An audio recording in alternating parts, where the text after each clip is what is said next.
Hey, what is going on everybody? Arte here, and what I have for you today is going to be another best class episode.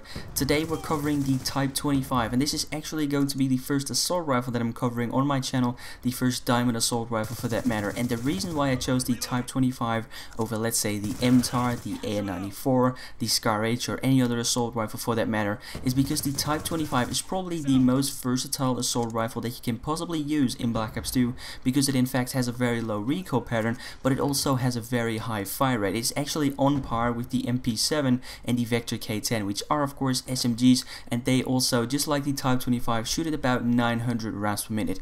Now because of that, the Type 25 is in fact a very great gun even at close ranges, and that is kind of the reason why I feel like it is the most versatile gun. And because of that, I actually put together a very rusher friendly class. As you can see on the screen right now, I use 3 different attachments, of course because the wildcard primary gunfighter allowing you to have a 3rd attachment. I also use the PERK 2 wildcard allowing me to have a 2nd PERK 2, of course also 1 PERK 1 and also 1 PERK 3. Now firstly I'm going to talk a little bit about the attachment, because the attachments are kind of what make this rusher friendly class as rusher friendly as it is. Firstly, the quick draw handle allowing you to zoom in just a little bit faster when it comes to those close range engagements, and this is actually kind of the thing that makes this class, combined with the adjustable stock, which is the 3rd attachment on my gun, because those two together kind of create the same effect that you would usually get with the SMGs, because of course thanks to the quick draw handle you zoom in just as fast as you would normally do with an SMG. In fact, you zoom in even faster than you would normally do with the SMG, and because of the adjustable stock you can strafe around corners just like you would normally do with the SMGs. Now of course with the assault rifles you can't strafe around corners if you don't have the adjustable stock, simply because you move way too slow if you do it without the adjustable stock. So therefore definitely put on the adjustable stock. You don't have to put on the quick draw handle if you don't want to.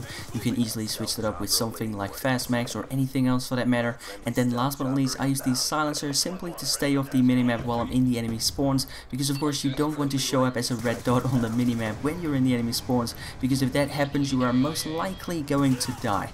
Now taking a look at my perk setup, and for my perk 1 I of course use the Ghost perk. Now this is of course a great combination together with the silencer, because of course if you are rushing around, the Ghost perk keeps you off the minimap, and together with the silencer you also won't show up on the minimap when you're actually firing. So the Ghost and silencer combination is definitely something that I would recommend on basically every single gun for that matter. Now taking a look at my second perks, and in this case I use Toughness and Scavenger. Both of these perks are in fact very great. Toughness makes sure that you don't flinch off of target when you're actually being shot, so in those close quarter situations Toughness is kind of a must have and is definitely going to save your ass quite a few times. And Scavenger, because like I said at the start of the video, the Type 25 has a very high fire rate, and with that high fire rate also comes the fact that you run out of ammo quite a lot, so Scavenger is going to help you out in those situations. And then last but not least, for my 3rd perk I use the Dexterity perk, just like with almost every single class that I've posted so far, because Dexterity actually allows you to aim down sights faster, it also allows you to hip fire faster, and it also allows you to climb obstacles and mantle obstacles faster than you would normally do. Now in those close quarter situations you might think that it's not going to help you out that much, but the main reason that I actually use Dexterity is because of the fact that with the Dexterity perk it becomes very easy to flank your opponents. Let's say you're playing something like a team deathmatch on Yemen and they're actually camping in the building in the back. Now with Dexterity it's only going to take you about 5 seconds to get up there by climbing the rocks, and of course without Dexterity that's going to take you literally ages. So that is the main reason why I use Dexterity. But anyway guys, that is almost the ending of this gameplay. Here I get the final kill, so I hope you guys enjoyed it. In the next episode I'm going to try and cover either the AN94 or the Scar H, because quite a lot of people are actually asking me to make a class setup for the Scar H. But anyway guys, on the screen right now is a video that I posted yesterday, and this is some live Black Ops 2 only map standoff using the Diamond FAL. So if you haven't checked out that video yet, be sure to do so. With that said, a like rating as always would be very much appreciated. You of course don't have to. I simply hope you enjoyed the video, and that I will hopefully check some of you next time.